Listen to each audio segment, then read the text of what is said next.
بسم آب وولد ومنفس قدوس أحدو أملاك آمين. يتبارك እግዚአብሔር أملاك أبوينا لذاب صان اسكزاتي ساعات قدم كله لعلو كله نبزا ساعات زي أزب صحنا ناي أبوتاتنا ناي قدوسان أملاك ناتناون أملاك قدوس እግዚአብሔር سمو استخبرن زتمسجنن يكون أما أملاك ولاديتا أملاك قدست قدوسان دنجل ماريام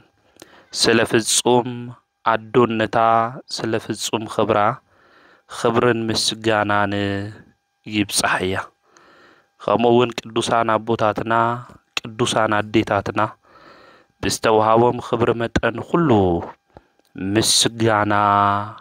يبصحيا أستفلالي عالم خوينكم زي منفساوي ميديا زي التكتاتلو سدرا እግዚአብሔር أمسك التسقيلو في الصوم زخونا سلام بزهابنا بإيسوس كريستوس في الصوم سلام خميت صنحو خميت خونو سلام እግዚአብሔር مسخلاتكم يخون እግዚአብሔር سناي فقاد نلم عنتن مهارو ناي تمرتنا رأس زخون እግዚአብሔር مسانا أيو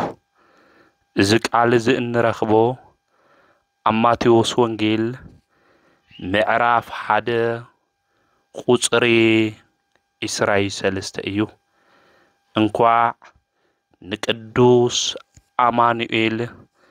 ورحاوي بعال بسلام أبصحكم أبصحنا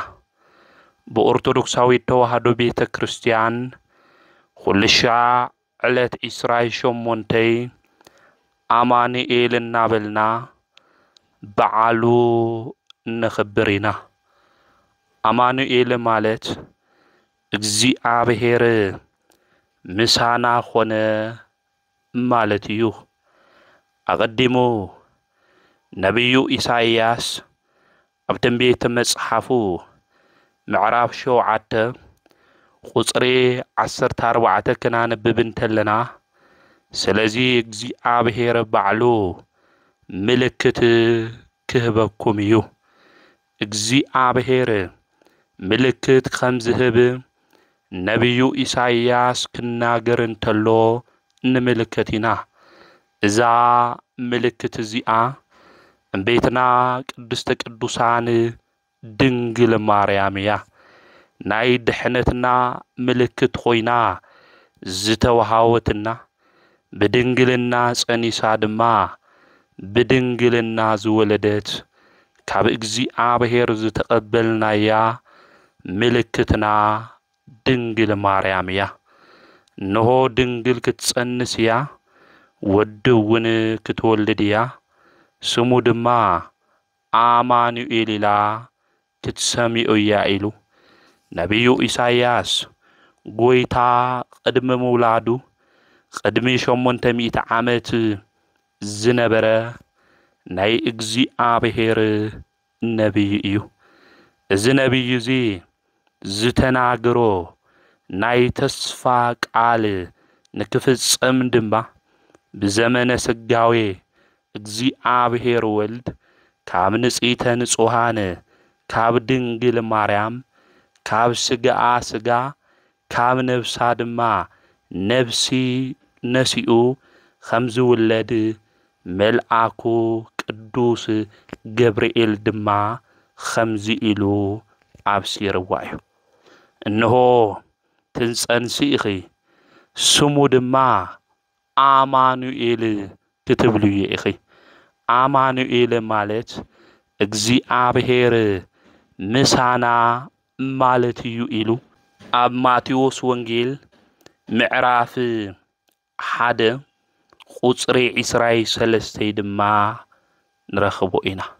እቲ መልአክ መጺኡ አብሲርዋዩ ስለዚህ አማኑኤል ማለት እግዚአብሔር ምሳና ሆነ ማለት እዩ እግዚአብሔር ካባና ስጋ ወሲዱ ነፍስ ድማ ነሲኡ ብተዋህዶ ካብ ኃጢአት ወፃኢ ኸማና ሰብ ኾይኑ ማለት እዩ አማኑኤል ማለት አምላክ ሰው ኾይኑ ሰብ ድማ አምላክ ኾይኑ ብተዋህዶ ድማ ኸቢሮ ማለቱ ምዃኑ ቤተ ክርስቲያን ተምህረና ትነግረና እያ አዳም አቦና እጸበለስ በሊዑ ሞት ተፈሪድዎ አብዛ ምድር እዚኣ ድማ በሐዘን እናነበረ አምላኹ ቅዱስ እግዚአብሔር ድማ ነብዙሕ ዓመታት ይምሕፀን ነይሩ ንእግዚአብሔር ምሕረት ናብኡ ንክመጽእ ንእግዚአብሔር ርህራሄ ናብኡ ንክመጽእ ናብ ዝቐደመ ክብሩ ድማ እግዚአብሔር ንክምልሶ አዳም አቦና ይጽሊ ነበረ እግዚአብሔር አምላክ ድማ ንዝሓዝኑ ንዝጽልዩ ናብኡ ድማ ንዝልምኑ ሰባት ጸሎቶም ዝሰምዕ ዝተኣመነ ቅዱስ አቦ እዩ ናቦና አዳም ድማ ኸምዚ ዝብል ናይ ተስፋ ቃል ድማ ሂብዎ ካብ ደቅኻ ተወሊደ ኣብ መስቀል ተሰቂለ ሞይተ ክብዥወካ እየ ከድሕነካ እየ ኢሉ ቃል ኣተወሉ እዚ ናይ እግዚአብሔር ቃል ድማ ትንቢቱ ተፈጸመ እግዚአብሔር ካብ ቅድስተ ቅዱሳን ካብ ድንግል ማርያም ተወሊዱ ኸማና ድማ ሰብ ኾነ ፍጹም አምላክ ፍጹም ሰብ እዩ ኢየሱስ ክርስቶስ አምላክ ሰብ ዝኾነሉ ዋና ምኽንያት ንዓና ንደቂ ሰባት ምእንቲ ከድሕነና እዩ ኣብ ልዕሊና ዝነበረ ናይ ኃጢአት ግድግዳ ድማ ንከፍርሰልና እዩ ንሱ ኸማና ሰብ ምስ ኾነ አምላክ ሰብ ምስ ኾነ አማኑኤል ንሱ ኃጢአትና ኣብ መስቀል ተሰቂሉ ኣወጊድልና እዩ ኣብ ልዕሊ ደቂ ሰባት ዝነበረ ናይ ባርነት ሸኽሙ ሁሉ ኣወጊዱ ብነጻነት ናይ ብርሃን መንገዲ ክንመላለስ ዝገበረና አማኑኤል እዩ ንቅዱስ አማኑኤል ክብርና ምስጋና ይብጽሐዩ ናደቂ ሰባት አማኑኤል ኸማና ሰብ ምስ ኾነ ናውዚ ዓለም እዚ ድማ ብስጋ ማርያም ምስ ተገለጸ ቀዲስና እዩ ካብ ኃጢአት መንገዲ ድማ ክንወጽእ ጌርና እዩ ንሱ ምሳና ኾይኑ ሞትና ብሞቱ ኣጥፊኢልና እዩ ብትንሳኤኡ ድማ ትንሳኤና ኣብሲርና እዩ ናይ ዓመፅ መዝገብና ገልቢጥልና እዩ ናይ ሞት መውጊኢ ሰቢርልና እዩ ዲያብሎስና ሰራዊቱ ካብ መንገድና ኣወጊድልና እዩ ካብ ሞት ናብ ሕይወት ካብ ጸልማት ናብ ዘድንቕ ብርሃን ካብ ሲኦል ናብ ገነት ኣሸጋጊርና እዩ ክብሪ ምስጋና ንአማኑኤል ይኹን እግዚአብሔር ምሳና ስለ ዝኾነ ካብ ሞት ናብ ሕይወት ተሸጋጊርና ብዘድንቕ ብርሃን ድማ ክንመላለስ ጌርና እዩ ብርሃን ዘበኣማን ሓቀኛ ብርሃን ዝኾነ ንሱ ናብ ዓለም ተገሊጹ ጽልመት ካባና ኣወጊድልና እዩ እሱ ምሳና ካብዚ ይኹን ነይሩ ንሱ ካብ ድንግል ማርያም ተወሊዱ ናትና ባህሪ ወሲዱ ሰብ ካብ ዘይኾን ነይሩ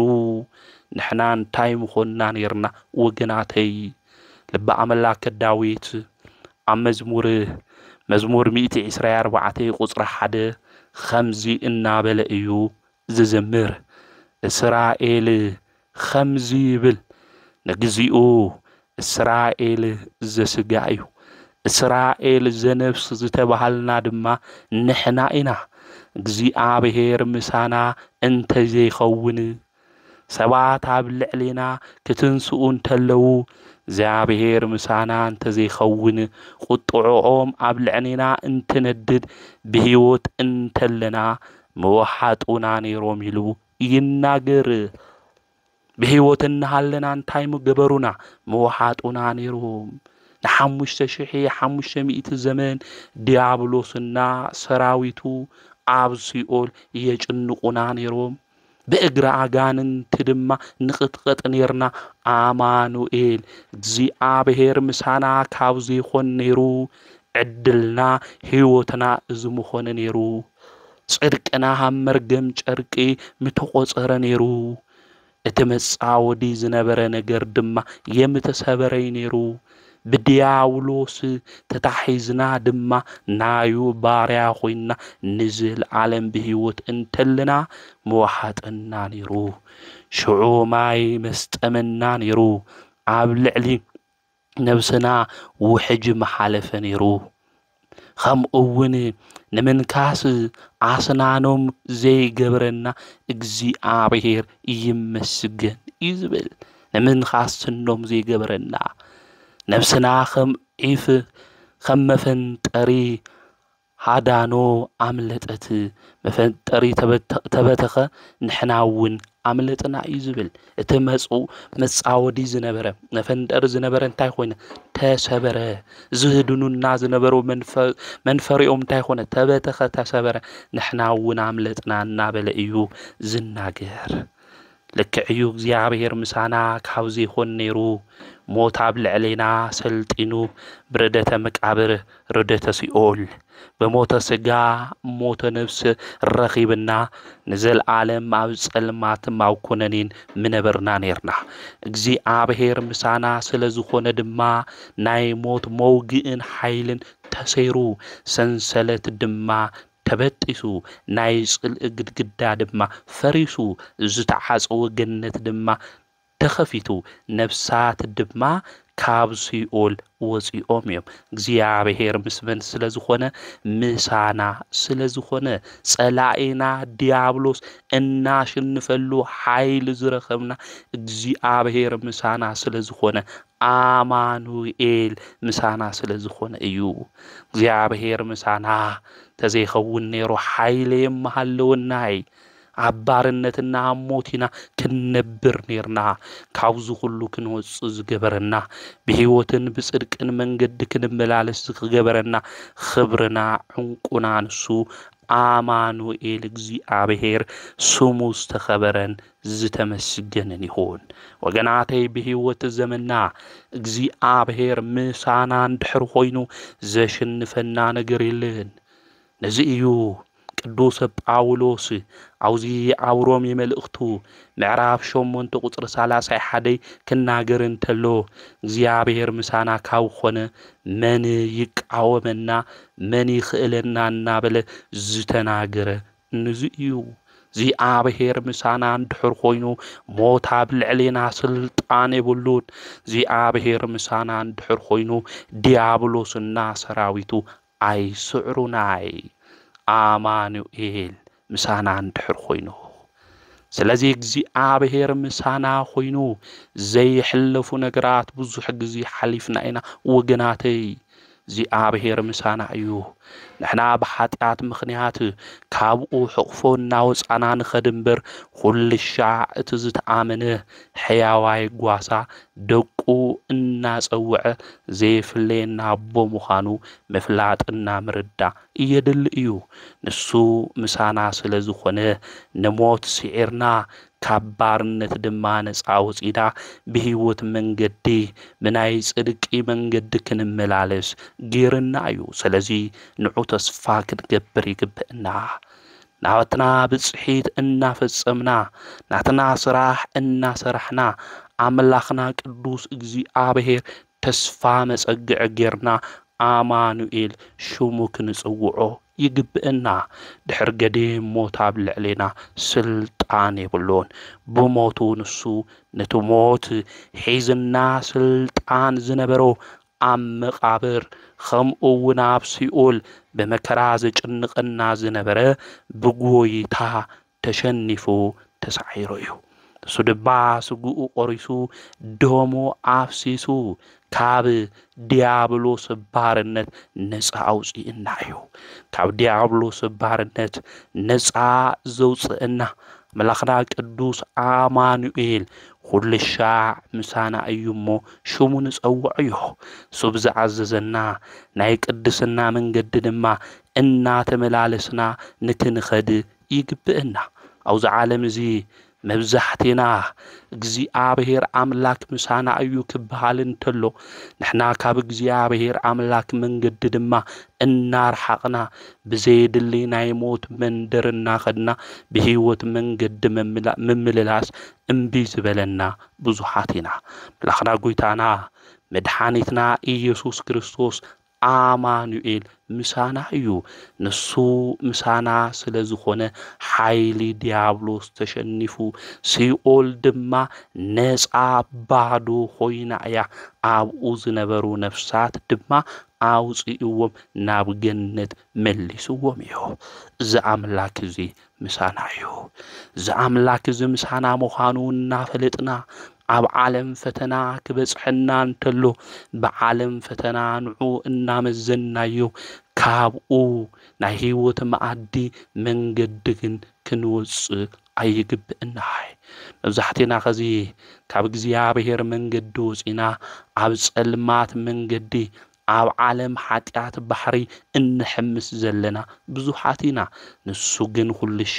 ምሳና ስለ ዝኾነ ብፍቅሩ ይጽውዕና ደቀይኑ ይብለና ናማንም ጥፍአት ዘይደሊ ሰብ ክጠፍእ እንተሎ ብደሙ ዝበጀወና ስለ ዝኾነ ደቀይኑ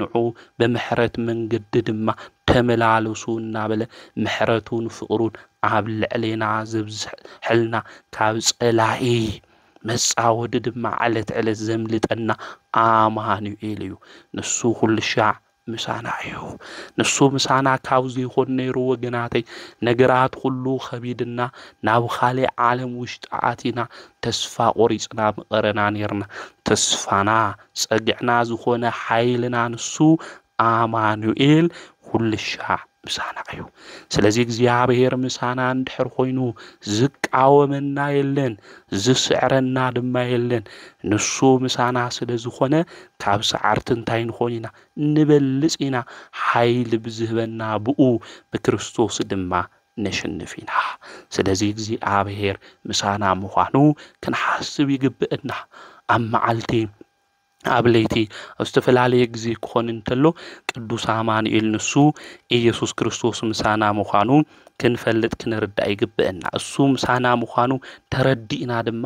ናይ ጽድቅ ስራሕ ክንሰርሕ ይግብእና ምስ እግዚአብሔር ድማ ሕብረት ክህልወና ይግባእ ቲኦሲስ ዝባል ምስ እግዚአብሔር ሕብረት ምፍጣር እዩ ማለት ስለዚህ ምስ እግዚአብሔር ሕብረት ንክንፈጥር ድማ ኃጢአት ገዲፍና በንስሐ ድማ ተሓጺምና ቅዱስ ዝኾነ ስጉኡ ክቡር ዝኾነ ደሙ ክንበልዕ ክንሰቲ ይግብእና ክቡር ዝኾነ ስጉኡ ከምኡውን ቅዱስ ዝኾነ ደሙ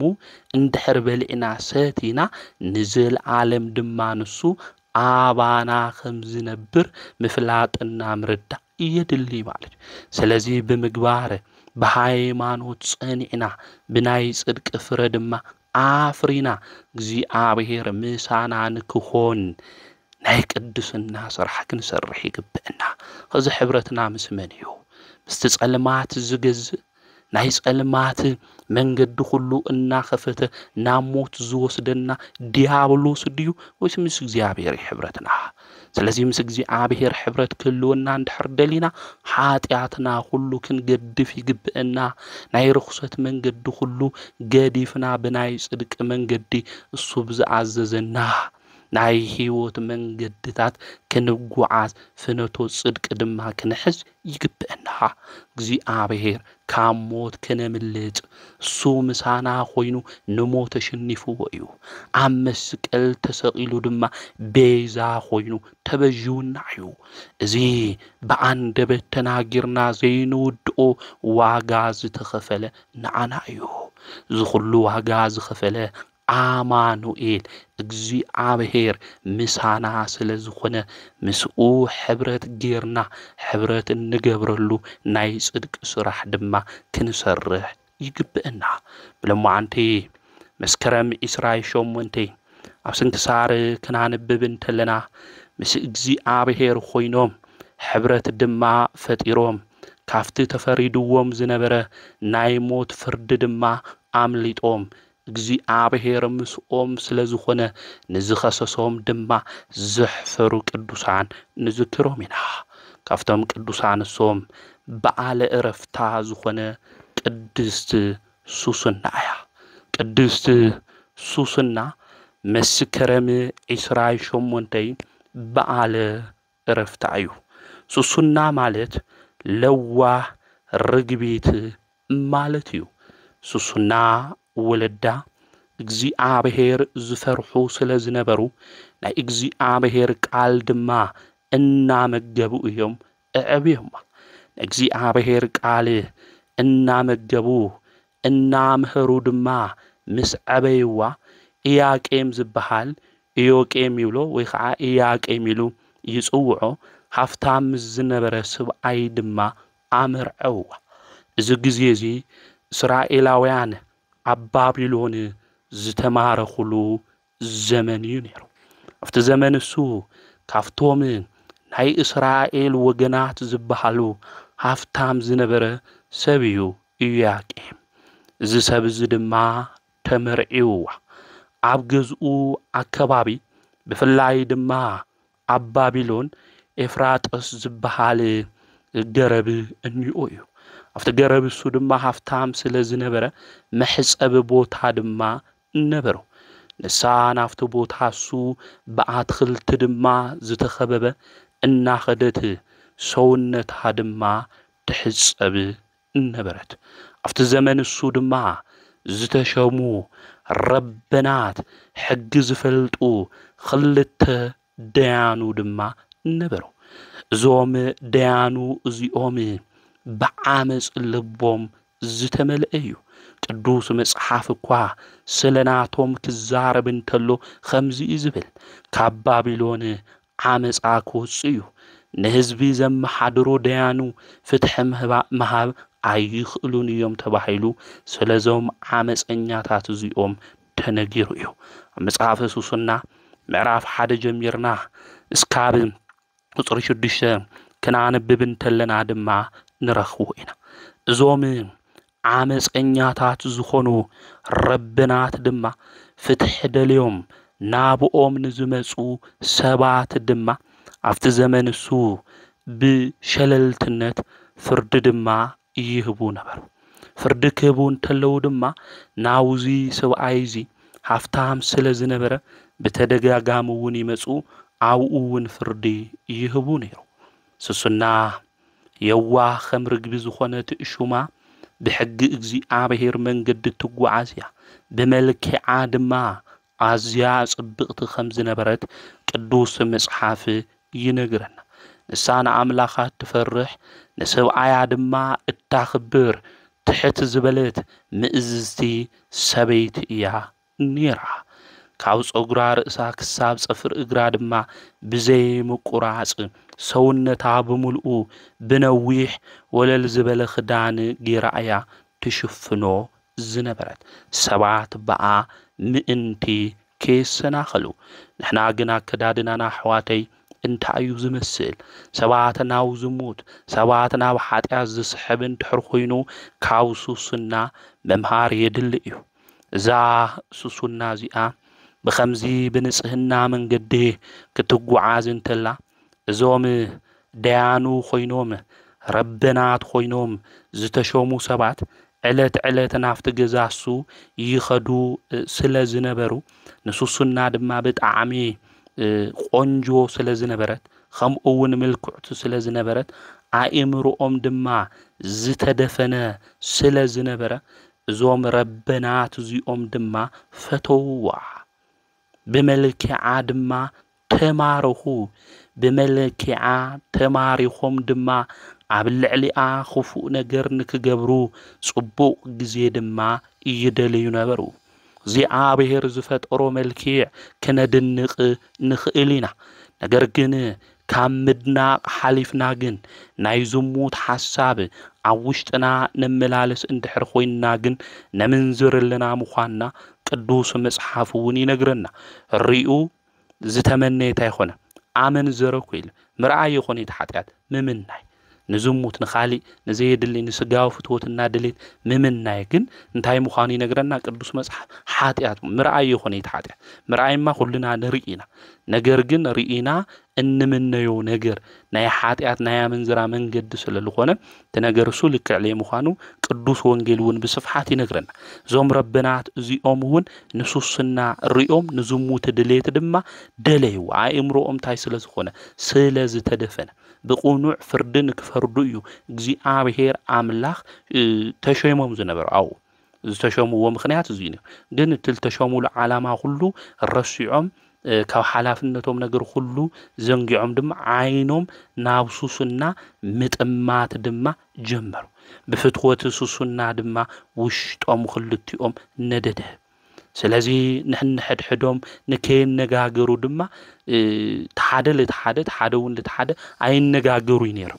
إننا حاويهم فتوتهم كله يجوا عزنير ነገር ግን ድሌቶም ንምግላጽ ይተሐፋፈሩም በእዞም ሰባት እዚኦም ለዓለም ርካብ ኢሎም ታንጥዮም ከዱን ተለው ኣብ መንገድ ግን በሓደ ይራኸው ነይሮም ማለት እዩ ኣብ መንገድ በሓደ ክራኸውን ተለው ከምኡን ለኣክሕልዋን ተለው ድሌቶም በዓለም ድማ ምንግጋር ጀመሩ ማለት ሰይጣን ኣብ ልዕሊ ሰብ ዝመጽ ንሕና ቦታ ክንኸፍተሉ እንተልና እዩ ቦታ ንሕና ክንኸፍተሉ ተለና አው ህይወትና ንሱ ዝደለየው ነገር ድማ ይገብር ማለት ነው ከዛ አህና ብዝሙት በኃጢአት መንገድ ትንኸድን ተለና ሰይጣን አሳሒትኒ ኢልና ኢና ንሐስብ ሓደ ሻዕ ግን ካብ ገዛ ድሌትና ካብ ውሽጥና ታይንገብር ንኃጢአት ነገራት ንምጽሞ ብትመንገድሱ አትዩ እቲ ህይወትና ናይ ኃጢአት መድረኽ ሰይጣን ክገብሮ ይኽእል እዩ ማለት ስለዚህ አቀዲምና በዓልና ለሰይጣን መንገድ ታይ ክንገብር ይብል ክንፈቅደሉ ይብልናይ ማለት ካባና ኩውገድ ሐምል ግብኦ መንገድታት ሁሉ እናዓጽ ክኾን ይግባ ዞም ክልተ ዳያኑ እዚኦም ግን ናብ ህይወቶም ሰይጣን ክመጽእ ስርሑውን ክሰርሕ በሪ ዝኸፈቱ ሰባት እዮም ነይሩ ዳያን እዮም ነይሮም ነገር ግን ሓላፍነቶም ለሰባት ፍትሕ ማሃብ ድማ ይኽኣሉ ኣብ ኻሊ ዓለም ውሽጢ ዝኣተው ሰባት እዮም ንሕናውን ስራሕና ረሲዕና መንገድና ረሲዕና ወለድና ዝሃውና ሓላፍነት ናይ ስድራና ነገር ረሲዕና ናይ ደቅና ነገር ረሲዕና ኣብ ኻሊ ዓለም እንኸድ ሰባት እንዲና ብፍላይ ኣብ ዓዲ ዓረብ ትነብራ ኣሕዋተይ ካብ ገዛኽን ትወጻ እንተልኽን ዓላማኽን ታዩ እታ ናይ አቦና ናይ አዴና ለላ ገዛታይ ክንገብር ክነስተኻኽል ናይ ስድራና መነዋውሮ ክናማሐሽልና ኢና ወጽኢና ማለት ካው ወጻኢ ግን ኣብ ኻሊ ህይወት ክትነብራ ይብልኽን ይባል ሓደ ሰባት መሰናኽል መንገዲ ኮይኖም በብዙሕ መንገዲ ክመጹና ይኽእሉ ግን ዓላማና ሐሳብና ካብ ገዛና ሒዝና ይልወጻና ነገር ሁሉ ክንፍጽም ይግበአና ለወለድና ክንሕግዝ ለቤተሰብና ለስድራና ኢልና ኢና ወጽኢና ስለዚህ ናይ ቤተሰብና ናይ ስድራና ህይወት ሁሉ ክነስተኻኽል ይግበአ ዕላማና ክንርስዕ ይግበአና ብየመን መንገዲ ብራጎ ብሕማቕ ዝበሃል ብመርከብ ይኹን ብእግርና ይኹን ለሓለፍናዮ ነገራት እኮ ብዙሓት እዮም እሱ ክንርስዕ ይብልና ዋጋ ዝኸፈሉና ስድራና ድማ እንይው ስለዚህ ና ስድራና ህይወት ና በዓልና ህይወት ክንቀይር ይግበአና ሰቆይልና ለመጸ ልበለና ሁሉ ነገራትና ሁሉ እናበተና ንህብ እንድሕር ኮይና ግን ደሓረ ዝሕግዘና ምሳና ዝኾነ ሰብ ሐምለ የለክን ፈልጥ ይግበአና ክንምጽኡት እንተለናውን በአግባቢና ክንምጽኡት ዝግበአና ክንህወብ ልግበአና መንገዲና ክንህብ ልግበአና በገንዘብና ሰቆይልና ክንብትን ሐምለ ይብልና መፍላጥና ምርዳ ይግበአና ምክንያቱ ነጋንጎ ገንዘብክን እንድሕረበትንክን ተወድቕ ተለኻ ለልዕለካ ማንም ሰብ የለ ስለዚህ ምስተውዓል ልብ ምባል የድል እዩ ማለት እዩ እና ተፈላለየ ዓረብ ዓዲ ኣብ ተፈላለየ ዓለማት ለለኹም ኣሕዋትናና ኣሓትና ዕላማና ክናሳኸ ዕላማና ኣሳኺዕና ድማ ካፍቲ ዘለና ነገር ክንምጽውቶ ክንህወብ ልግበአና መንገዲ ድማ ክንህብ እዩ ልግበአና ማለት እዩ ስለዚህ ዕላማና ክንርስዕ ኣይግበአና ይዞም ክልተ ረበናት መምህራን እንደተባሃሉ ኣብቲ ዘመንሱ ዳያኑ ዝነበሩ ሰባት ግን ዓላማኦም ስሒቶም ናብ ኻሊ መንገዲ እዮም ኣትዮም ማለት ስለዚህ خفوا حساب ድማ ሓሰው ንዓኣ ከውድቃ ዝኽእል خفوا حساب ሓሰው ሃምኡ خفوا حساب ንሓስብ ሰባት እኮ እንዲና ናይ ሕዋትና ዓላማ ከይሳኻ ለከይልወጣ ከይፎቶውናየን ፎቲው ፈቲውናክን ከየፍቀርና የናፍቀርናክን እናበልና የዋሃን ዝኾና ኣሕዋትና ከም ሽምዓ ድማ ዝመኽካ ዘለዋ ዘብርሃ ዘለዋ ኣሕዋትና ዓላምእን እናሰናኸል እኮ ብዙሓት ኢና ማለት እዩ ስለዚ ሃምዞም ረብናት እዚ ክፉእ መንገዲ ንጓዓዝ ሰባት እንድሕር ሃሊና ግን ክነስተውዕል ካብቲ ሕማቕ መንገድና እውን ክንምለስ እዩ ዝግበአና ስለዚ ኣብ ሓዳራ ኣብ ቃል ኪዳንና ምእዝዝቲ ዝነበረት ሱስና ኣብ ቅድሚ እግዚአብሔርና ኣብ ቅድሚ ሰብ ድማ ክፉእቲ ንክገብርዋ ሓሳብ ሓሰቡ ማለት እዚ ሓሳብ እዚ ክሓስቡ እንተለው ጽቡቕ ግዜ እዮም ዝደልዩ ነይሮም ልክዕ ዓሚ ይሁዳ ጎይታ ንክሸጦ ጽቡቕ ግዜ ይደሊ ነይሩ ኢሉ ማቴዎስ ወንጌል ምዕራፍ 26 ሐምል ነገረና ሁሉ ንክሸጦ ይሁዳ ሕሊፉ ንክም ምቹ ግዜ ወይም ጽቡቕ ግዜ ይደሊ ነይሩ ሐምል በለ ዚኣቶሙን ለአን ካሳሓትዋ ጽቡቕ ግዜ ይደሊ ነይሮም ማለት ንሕና እውን ሓጢያ ለምስራሕ ክፉእ ነገር ለምስራሕ ጽቡቕ ግዜ እንደሊ ሰባት እንኤናሞ ቲ ጽቡቕ ግዜ እንደልዩ ለኽፍኣት ለይኾነስ ለጽድቂ ለበረከት ሰባት ላብ ቅዱስና መንገድ ልክመጹ ልክንገብርኒ እናንበይ ለምስሓት ከምኡውን ላብ መንገድ ልከኣቱ ላብ መጻወድ መንገድ ልከኣቱ ክንገብር ኣይግብን እና ዞም ክልተ ሰባት እዚኦም ናባ ተኽልቲ ቦታ ትኸደ ነይራ እያ ናብኡ ድማ ሰውነታ ትሕጸብ ነይራ ክልተ መገልገልቲ ድማ ምስኣ ነይረና እየን ናብ ገዛ ኸይደን ዘይትን ቅብእን ከምጽኣ ድማ ለኣኸተን ኩሉ ማዓጾ ድማ ሕጾኦ ኢላ እያ ዓዚዛተን ንሳቶም ግን ኣብቲ ናይ ኣትክልቲ ስፍራ ቦታ ተሓዊኦም እዮም ነይሮም ማለት እዩ እና ሰውነታ ክትሕጸብ እንተላ خيدهم زوم سبات زيوم خمزي إلهم تناجروا حسوا ممهران يوم نايتجزيسو كهانات يوم نايتجزيسو التخورو شما قلتات يوم رأيهم وردت حد الشعب بوتا سلطان بزوح نجر أي فلي مال زوم سبات زيوم التخورو نهالو جن ليه تخورو يوم مالت أو كابا وشت للو حاتي تملكت هو مالت سلازي زوم سبات زيوم لعب خيدهم خمزي إلهم دم حاتتوا አሕናን ዓኽፈቲውና ኪና ብፍቅርኹን ተታሒዝና ስለዚ ሕራ ይበልና ምሳና ዓደቅ ስበልዋ ንሳ ድማ መሕሳብ ጀመረት እምቢ እንድሕሪ ኢለኩም ታይ ክትገብሩ ኢኹም ኢላ ክትሓስብ ጀመር ንሳቶም ድማ ምሳና እንድሕር ዘይደቂስኺ ምስ ሓደ ጎዝ ደቂሳ እያ ጸኒሓትና ኢልና ክንነኣገሪና ምስክር እውን ክንኾን ኢና በልዋ እዛ ቅድስቲ ሰበይቲ እዚኣ ኣብ ዓዊ ፈተና ኣትወት ንሕና ተንኾን እንታይ ኢና ንገብር ዝኸበረ በዓል ሓዳር ይዩኒዋ ከምኡውን ማንም ሰብ የለይ ሃምድሌትና ንግበር የምሉልዋሉ ዝተኸወሩ ሰባት ዝበሃሉ ኣብቲ ግዜ እሱ ዝነበሩ ሽማግለታት ከምኡውን ረባና መምህራን እዮም ማለት እዩ ስለዚ ንሕና ተንኾን እንታይ ኢና ክንገብር ነርና ንሕናማ ሃም ፍቃድና ሰብ ይርአየና ነበልና እኮ ሓጢኣትና ኩሉ እኮ ሃምድሌትና ኮይና ንገብር ብከንቱ መንገዲ ንጓዓዝ ብዙሓት ኢና እዛ ቅዱስ ሱስና እዚኣ ግን ዓብዪ ፈተና እዩ እሺ ቴላቶም ምስ እግዚአብሔር አምላክ ተባአስላ ቃል ኪዳናውን ተፈርስላ እምቢት ይለዮም ድማ ለሰሙዑ ሰባት እዮም ተኸሲሶማ ፍርዱውን ለሁ በዓሎም እዮም ማለት ተኸወሩ ሰባት ስለዚ ኣብ ዓውይ ፈተና ውሽጥ ድማ ኣተውት ኣብ ዓውይ ፈተና ምስ ኣተውት ድማ ከምዝ በለት እናበኸት ምዚኣቶም ካብ ዝረክስ ብሕቂ ቃል ኪዳኔ ድማ ካብ ዘፍርስ በለት ምክንያቱ ካብ ህፃንነታ ጀሚራ ሕጊ ሙሴ እናተማሃረት ዝዓበየት እያ ስለዚ ሱስና እንታይ በለት ምሳኻትኩም ካብ ዝድቅስ ሞተይ ይምርዝ ኢላ ድማ ተናገረት እግዚአብሔር ኃጢአት ሰሪሕ ካብ ዝሕዝኖ ኣባኻትኩም ኢድሙ መውዳቅ ይሕሸኒ መሪጸልኹ ኢላ ተናገረት ንሕና ተንኾንኸ ሰብየሪ እናይልና እንዲና ጸለማት ግልባብ ጌርና ተሸፊና ኃጢአት እንሰርሕ መብዛሕቲና ንሳግን ኣብ ቅድሚ ሰብ ተተዋረድኹ ኣብ ቅድሚ እግዚአብሔር ተልኸብር ይሕሸኒ ኣብ ኢድኹም ተትወድቕ ይሕሸኒ እግዚአብሔርማ ኃጢአት ሰሪሕ ኣይሕዝነይ ኢላ ተናገረ ከም ቅዱስ ዮሴፍ ነቢ ጢፋራ ሰዊቱ ዝወለቶ እኮ ዝኮ እዩ نعم سايزموت صراحة كتولون تلاكو سبي اللي كتولون تلاكو سبا يهالو منني إلوا اجزي عابهرن كريستيان خمزي خون لقبو كل الشع اجزي عابهر مسانا أيو اني اويو ملو بو كل اجزي عابهر زي اللبوتا يلن كاب اجزي عابهر عملاخ زور نقر يلن سلازي عب قدم اجزي عابهر حاتي سرحيك نبلي كبانا نحنا قن سبني يلي مبزحتنا كل اجزي عابهر ينفرحيكو نفرح لنا كل سواتي نسوات نفرحنا كوينا سوات تايولنا يخون إنا سو تايبلني الخا مقعد صبغي نجرجن سو تايبلني الخا እግዚአብሔር محزان جن خبيد ጉዳይ ሱስና ድማ እንታይ በለት እግዚአብሔር በኃጢአት ካብሉ ሕዝኖ አው ኢድኹም ሙዳ መሪጽ ኣለኹ በለት አውዝ ግዜ እዚ እዞም ሰባት እዚኦም ዝሙት ሐምለ ይትገብር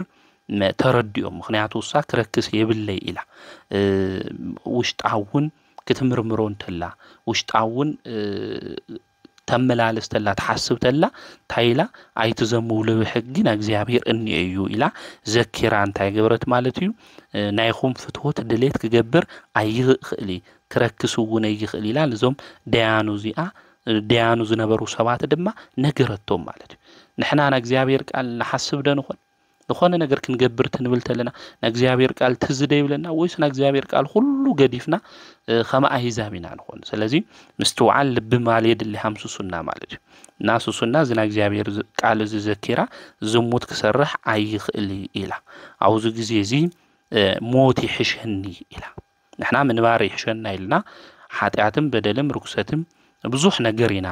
እንገብር ሱሱና ግን ኃጢአት ካብ መስራሕ ሞት ይሕሸኒላ ምስተናገረት በዓዊ ድምጽ ኮይና እናበኸየት ድማ ዓዊላ አወይት ንሳቶም ወንቶም ክልተ ደያኑ ምስዓ ኮይኖም አወዩ አፍቱ ቦታሱ ናይ አትክልቲ ስፍራ ዝሕሉ ሰባት ነይሮም ተዓውያት ሰሚዖም ናውኡ ድማ መጽኡ ማለት ናውኡ ከመጹ እንተሎ እንታይ እዩ ኢሎም ንሱሱና ካትዋ እንተሎ እዞም ደያኑ ድማ ከምዚ ኢሎም ተናገሩ አውዚ ምስ ሓደ መንእሰይ ደቂሳሱስና ረኸብናያ ኢሎም ተናገሩ አውዚ ግዜ እዚ እቲ መንእሰይ ከንሕዞ ድማ ብርቱዕ ስለዝነበረ ለአክን ሕዝ ንሱ አምሊጥና ኸደ ኢሎም ተናገሩ ጽባሕይቱ ፍርድን ክበሃዋ በእምነ ድማ ተቀጥቂጣ ሱስና ንክትሞት አፍርዳ አደባባይ ድማ ጠጠው በለት ደቃ መጽኡ ስድራ ቤታ መጽኡ አቤት ከመይ ይኸብድ ይኾን ወገናተይ እዞም ብሕጊ ዝተምሃሩ ዝተኸበሩ ኣብ ቅድሚ ሰብ ድማ መስከሩ ንዓቶም ድማ ዝከራኸሮም ሰብ ስለዘየለ ሱስና ትሙት ተባሂሉ ድማ ፍርዲ ተበየነላ ኣብዚ ግዜ እዚ ክልተ ደያኑ ስለዝፈረዱላ ንሱስና ክትሞትውን ስለዝገበርዋ ሱስና ግን ተስፋ እግዚአብሔር ምስዓ ነበረ እግዚአብሔር ምስዓዩ እግዚአብሔር ምስዓይ ስለዝኾነ ድማ ኣብ ቅድሚኡ ኃጢአት የገብርን እግዚአብሔር ምስዓይ ስለዝኾነ ድማ ኣብ ቅድሚኡ ኃጢአት ገይረ ምስዓቶም ካብ ዝረክስ አይ ብድልን ኢላ ዝሓሰበት ቅድስት አዶያ መሪር ንመዓት ድማ እናነበዐት ናብ እግዚአብሔር አምሪላ ድማ ትጽሊ ነበረት نوصعات حرازو قدوس እግዚአብሔር ካብ ሽግርን መከራን ከውጻአ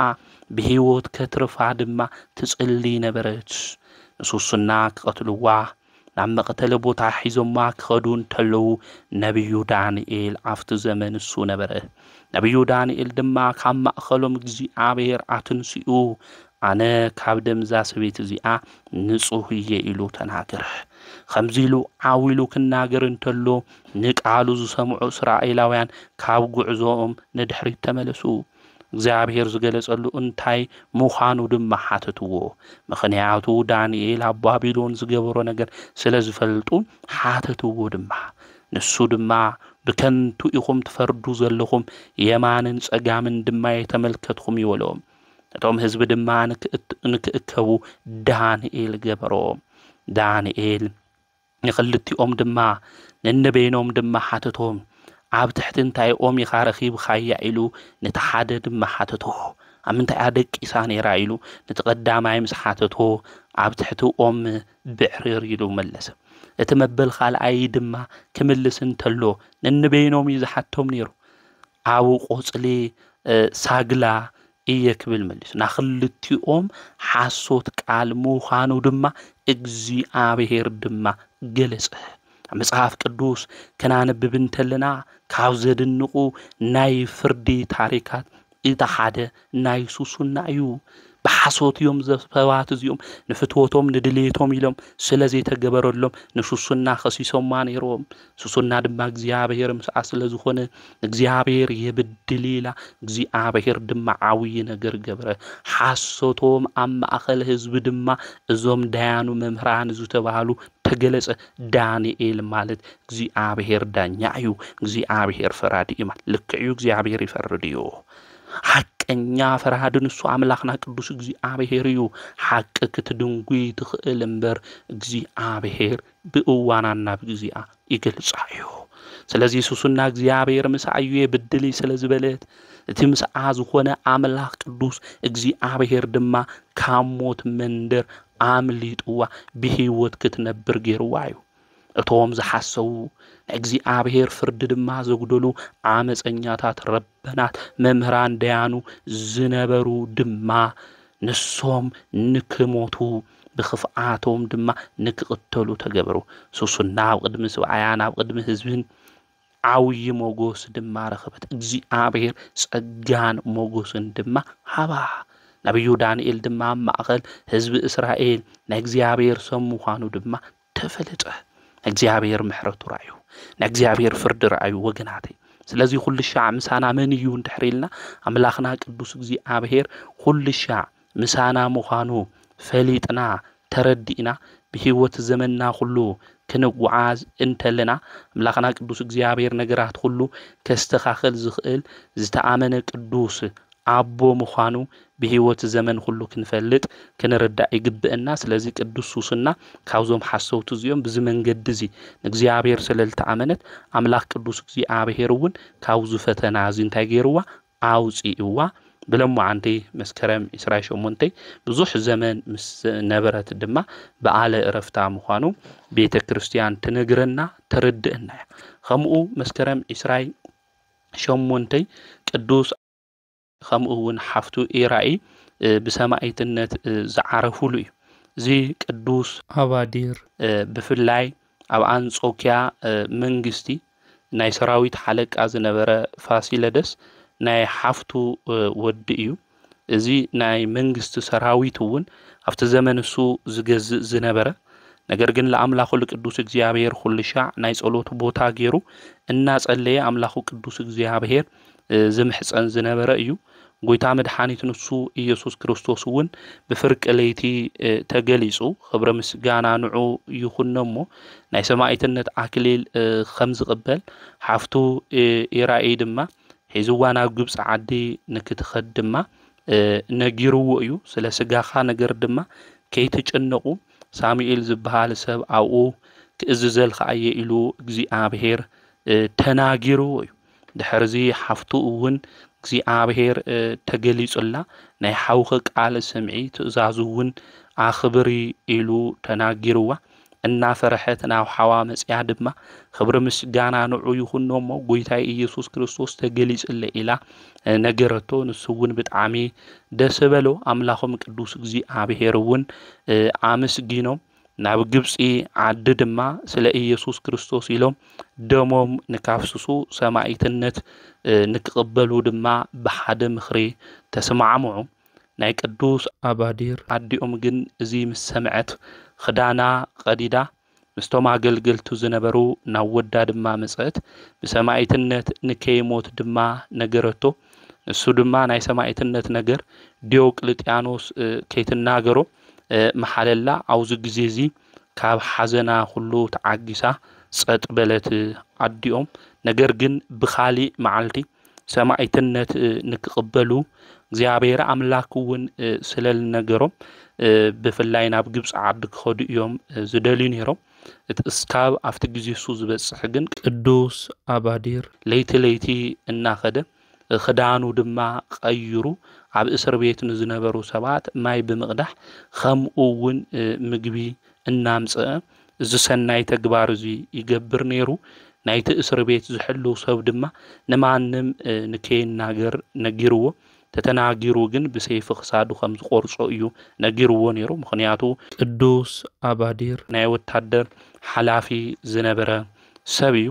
ሓፍቱ ሒዙ ድማ ናብ ግብጽ እስክንድርያ ዓዲ በጽሐ አፍቲ ዓድሱ ዝነበሩ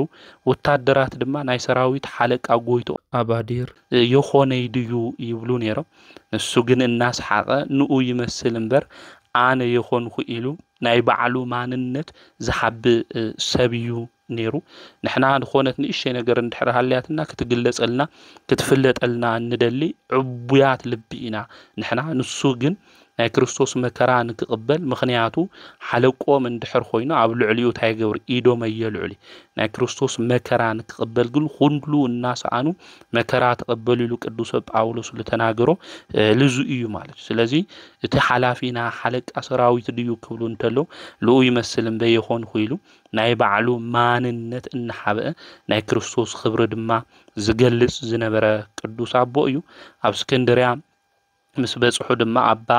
ኣብ ከሮዞን ልበሃል አቦ ረኺቦም ከምኡውን ቡራኬ ተቀበሉ ድሕርዚ ዲያቆን ዝነበረ ሳሙኤል ዝበሃል እስሙናይ ምስ በጽሑ ረኸብዎ ንዑ ምስ ረኸብዎ ድማ አርያኖስ ልበሃል መኮንን ይነሮ ኣብ ቅድሚኡ ኸይዶም ስለ ኢየሱስ ክርስቶስ ድማ መስከሩ እቲ መኮንን ድማ ብዙሕ ስቅያት ድማ ኣብጽሐሎም አውዚ ግዜ እዚ ዝሁሉ መከራ ከብጽሐሎም እንተሎ ድማ ናብ እግዚአብሔር አምላክ ቅዱስ አባዲር ድማ ይጽሊ ነይሩ ትጽሊ እንተሎ ድማ ናይ ሓፍቱን ከምኡውን ንዑ እግዚአብሔር አምላክ ናብ ኢየሩሳሌም ሰማያዊት ወሲድዎም ሰማይታት ዝነብሩሉ ናይ ብርሃን ገዛውት ሁሉ አርአዮም ከምኡውን ናብ ቀደም ዝነበረ ናብሮም መለሶም ማለት እዩ ናብ ሰማያት ምስ ወሰዶም መለሶም ድሕርዚ ዝመኮነን እዚ ብዙሕ ስቅያት አሳቂዎም ነገር ግን ክክሕዱ ስለለይ ኸአሉ ስለዝሰልቸው ክሳዶም ብሰይፍን ክቁረጹ እዩ አዚዙ አውዚ ግዜ እዚ አርያኖስ መኮንን ቅዱስ አባዲር ንስኻ መኒኻ ካብ ምንታይ መጺኻ ኢሉ ብፈጣሪ የምሕለክ ካለኹ ንገረኒ ይበሎ ቅዱስ አባዲር ድማ ምስ ነገርኹኻ ሓሳብኻ ከይትቕይር መሓለለይ ክሳደይ ከም ትቆርጸኒ መሓለለይ ወሎ ተመኮንን እውን መሓረሉ አውዚ ግዜ እዚ ናይ ሰራዊት ሁሉ ሓለቃ አባዲር ይክብሎ እንተሎ እቲ መኮንን አርያኖስ ድማ ኣብ ትሕቲ እግሩ ወዲቁ አወየ ኦ ጎይታይ ይቅርታ ግበረለይ ባባኻ አነ እየ ዝሁሉ መከራ ዝግበእን ክሞት ልግበእን አነ እየ ጽኑዕ ዝኾነ ስቃይ ድማ ብልዕለይኽ ኣብጽሐ በሎ አውዚ ግዜ እዚ እንታይ ወሎ ቃልኻ ከይትክሕድ ኢሉ ተናገሩ ማለት እዩ ከም አውዚ ግዜ እዚ በሰማይትነት ክሞት ስለልግበእኒ የትሕዘን ምስክርነትኻ ብፍጥነት ድማ ታይግበር ፈጽም ኢሉ ተናገሩ አውዚ ግዜ እዚ ብለሙዓንቲ መስከረም 28 بنجوس أريانوس تأزاز سماعيتنت مسحفتو تقبل أيو مالتيو أما وانت دياقون زنبرا ساميول جانيزوهم اتناي مكراك زيس كابل حلف عبقوز وصيدو عاقميتوهم اتي زمن سو مسحالف دما أو صبو بيت كريستيان هانيسو سقوهم دما وشت عاقميتوهم كافتي بيت كريستيان سو دما عبيت تأمرات دما تجلسهم يوم مالت سلازي እግዚአብሔር ምሳና እዩ ተምሳና ለሉ እግዚአብሔር ድማ ከነኽብሮ ኢሎም ሰማዕትነት ተቀበሉ የምልክ ቅዱስ አባዲር ሁሉ ነገር ሓዲጎም አምላኹም ቅዱስ እግዚአብሔር ድማ ዝተኸተሉ ቅዱሳን ሰማዕትነት ተቀበሉ እዩ ማለት እዩ ስለዚህ ንአምላኽና ናይ ቅዱስ አማኑኤል ቸርነቱ ምሕረቱ ምስ ሁላትና ይኹን ብለሙ አንተ ድማ ሰማዕትነት ለተቀበሉ ቅዱሳን ጸሎቶም በረከቶም ምሳና ንዘል ዓለም ይሁን ንአምላኽና ንእግዚአብሔር እውን ምስጋና ይሁንኖ እግዚአብሔር ምሳና እዩ ማለት እዩ አማኑኤል ተምሳና ዝኾነ አምላኽና ቅዱስ እግዚአብሔር በሕይወት ዘመንና ሁሉ ለከነገልግሎ ንአምላኽና ንእግዚአብሔር ቅዱስ ፍቃድ ይሁንልና ዘምህረና ዝገሰጸና ናይ አቦታትና አምላክ ቅዱስ እግዚአብሔር ስሙ ዝተኸበረን ዝተመስገነን ይሁን ወስብሐት ለእግዚአብሔር ወወላዲቱ ድንግል ወለመስቀሉ ክቡር